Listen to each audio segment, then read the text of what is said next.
Well, Deniz Kutluk is a retired high-ranking Turkish naval officer and a lecturer at the Ankara University School of Law. He joins me now from Ankara. Deniz, good to have you on the show. I understand that the Donbass region is described as Ukraine's industrial heartland, but strategically it's much more than that.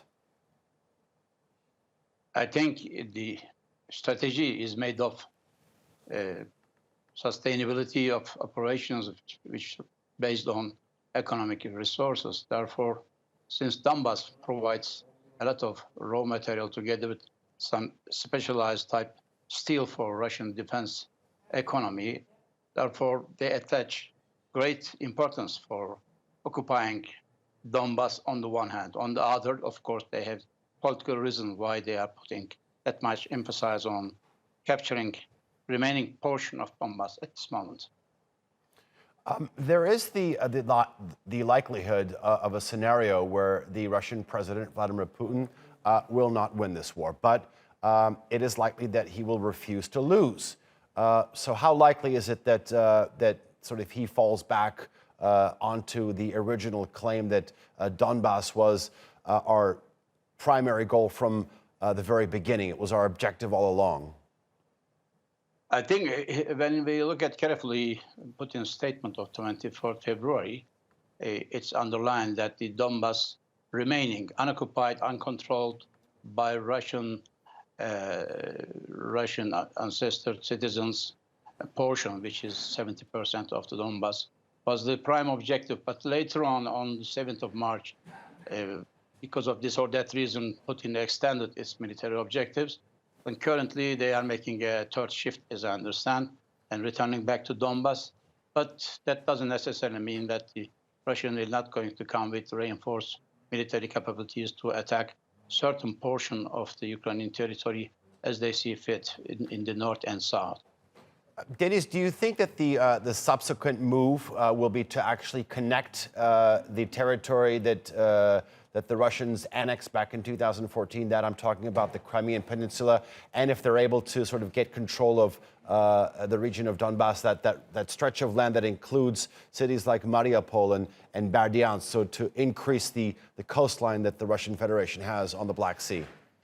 That's right. The coastline of Azov Sea, on the western portion of the coastline of the Azov Sea, is important for Russia to take full control of Azov Sea and the return back its earlier claims of that this is a historical bay, therefore no one is allowed to get in or get out without our permission. It's one on the one end, it is. On the other, the Odessa region, if attacked and captured by Russian forces, that will turn into a nightmare for Ukraine, and which will make Ukraine as a landlocked state, therefore easily controlled by Russian forces from outside, from Black Sea, from air. Therefore, it's one of the objectives, as I see it, if they go to that direction.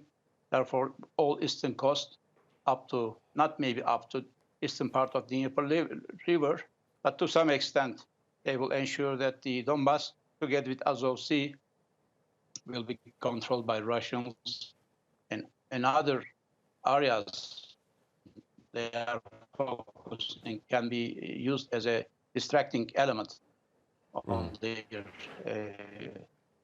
strategy of occupying Ukraine.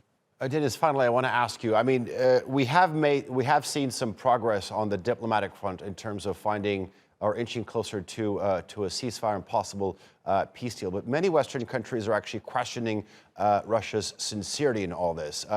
Do you feel that the Russians will sort of wait and see, are stalling to see how much progress they make in Donbass, and perhaps, like the scenario you had just mentioned in terms of connecting these two areas, that will determine the fate of the peace talks? They'll sit down actually and continue with these peace talks once they see the outcome? I think peace talks, strangely, but making their course of action independent from military actions. It shouldn't have been like this. It will be expected as otherwise. When you advance militarily, you expect something in return as a political gain on table. But what I understand from the currently ongoing ceasefire discussions together with 6-item plan for peace plan.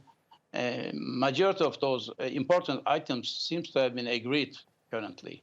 The only contentious part is about the Donbass status and the recognition of Crimea, which later on pulled back from Russians, that it's no longer on the table.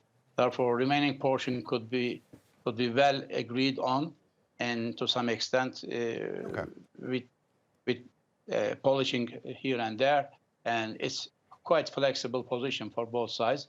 But military action should be stopped as early as possible, because as you see and watch, everyone is witnessing that it's highly affecting human feelings.